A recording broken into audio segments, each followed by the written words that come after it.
આમ જોવા જોઈએ તો પ્રભુ શ્રી કૃષ્ણે અધર્મ તો કર્યો ને. ભીમના કેસમાં દુર્યોધન જોડે ચીટિંગ જ કર્યું છે. એટલે દુષ્ટની સાથે થોડું દુષ્ટ તો બનવું જ પડે. એટલે પ્રભુએ પણ કપટ કર્યું છે, બિલકુલ કપટ કર્યું છે. દુર્યોધનને નિર્વસ્ત્ર મોકલ્યો.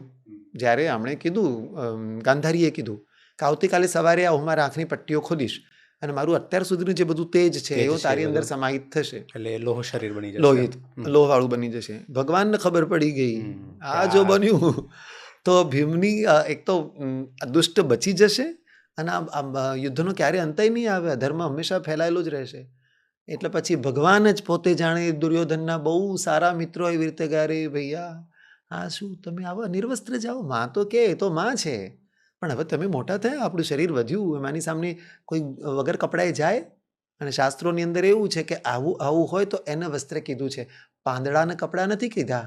તો મમ્મીનું વચન એટલે તમારી માતાનું વચન રહેશે અને આ રહેશે, સમાજ લોક લજ્જા રહેશે. એટલે એક કામ કરો, કેળાના પાન, આ પાન બાંધીને જાઓ. આ ભગવાને કર્યું કે નહીં ચાલાકી? કારણ કરવી જ પડે. સામેવાળા સંપૂર્ણ રીતે યોગ્ય રીતે કરી રહ્યા છે તો પછી ત્યાં આવશ્યક હતું.